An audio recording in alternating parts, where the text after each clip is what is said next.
All right, we're back on this 1970 280 SL or 28. God dang it, I forgot the model number. It's beautiful, whatever it is. 280 SL. So I just finished recharging it. It's now running. I can't get any gauges hooked up to it. I'm doing everything by temperature only. So if you see the outside temperature, the outside is right now, it's 89 degrees. That's our temperature right there, 89 degrees. And over here, this one says 88.3 degrees, 89 degrees now.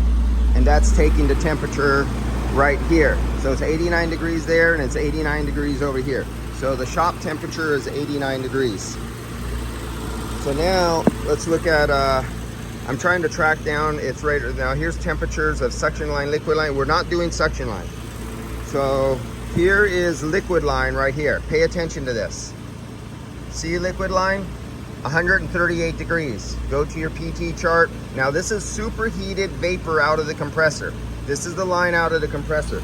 And I don't like the size of their line out of the compressor, it's too small. But nevertheless, that's it right there. And we're coming right there. And that goes to this one right there. So this is the line out of the compressor.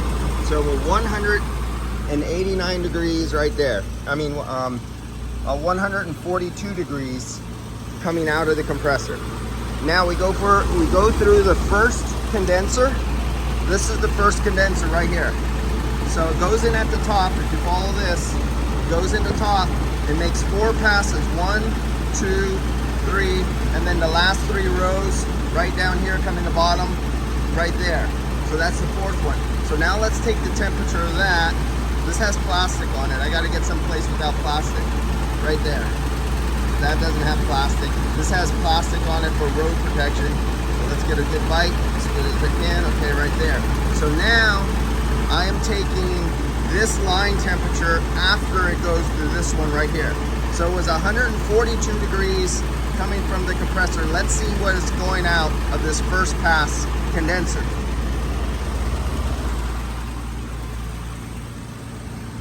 128 degrees Fahrenheit. Then it goes into, and this is what I don't get. I think I seen a temperature rise. This condenser is physically touching the radiator. It should not physically, it's literally physically touching the front of the radiator. So then this comes out, makes a hard 90 here, and if you follow it, it goes all the way to the very top of the condenser.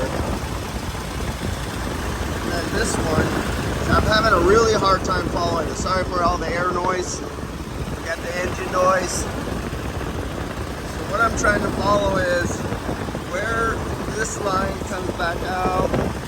This one's in the way. It's right behind. Okay, I see where it comes out at. So where it comes out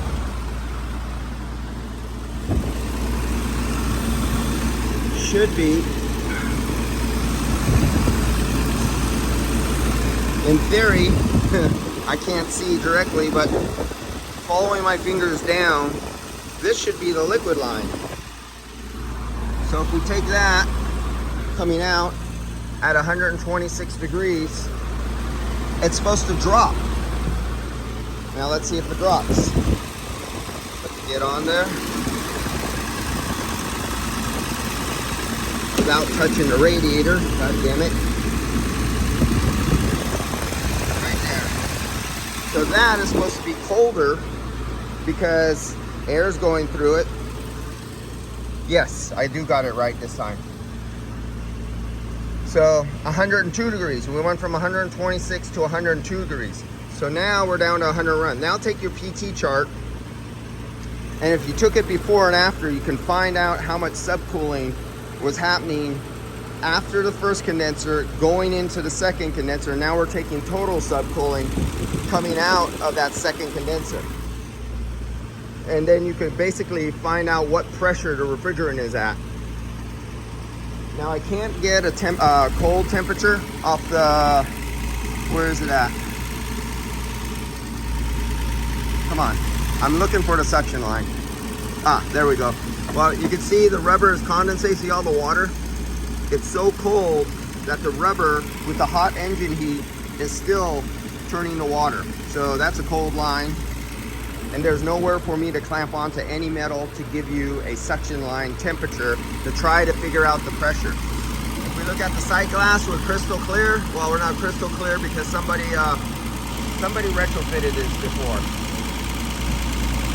And but you can see the mineral oil on the inside of the glass moving around there, a little attached to the top.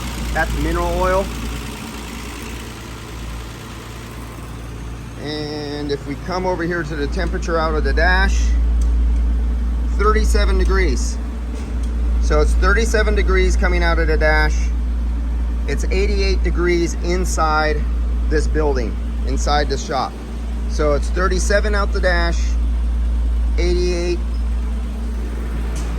out here. So this is just like the other 280 SL that I did the other day, but that one got colder even by a few degrees. So here we go. Now I notice this one,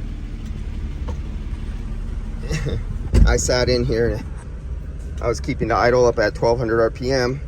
But, so I noticed this one, the fan isn't quite as strong as the other one. So this is where I'd like to do a voltage drop test again. If it was up to me, I'd do a voltage drop test if I wanted to give the person a little bit more performance. I know, because I've done this, man, there's so many contacts this signal has to go through that by the time the voltage gets to the terminal to the motor, it's a lot less. So our temperature is here. Here's our temperature. And it uses, see that little silver wire? Not the copper wire. The copper wire is for the expansion valve. That is your temperature pickup. It's just a wire. It's not a wire. God, why do I say this wire? Everybody tells me wire, and now I'm starting to say wire. It's a tube filled with gas, and it's stuck down. And if you could see in here, so can you see the fins? No, you cannot. Well, the evaporator core is right there, and it's stuck into the evaporator core to sense the temperature of the metal fins to control, and it expands and contracts. It hits a diaphragm, and it makes or breaks contacts depending on where you set your temperature, where you want your temperature. And our high speed isn't as high as it should be, but that's it. I'd like to go over this with you more, but I got to get working, and I did too many videos on this car, and it took me a long time. But oh, do I feel heat from here? Hey, I got heat from here. This needs to be off. We got heat coming. Shit, we got heat coming into the car. No wonder I didn't get down to 32 degrees. The heater was on. The heater is separate from the air conditioning. So while I was trying to do air conditioning, heat was coming in the car. Where are we at? We're at idle now. Now the idle is no longer 1200 RPMs, and you can see the temperature went up. So we went from 37 degrees. Let me see if I could get that to focus. We went from 37 degrees, and you see it go up, and now you can see it start to level off at idle, and it's coming out of the dash at 44 degrees right now. That's at idle. So I hope somebody learned something off of this. I do no editing, I do no retakes, and I leave any and all my mistakes in my videos. See you guys later. Only 57,000 miles.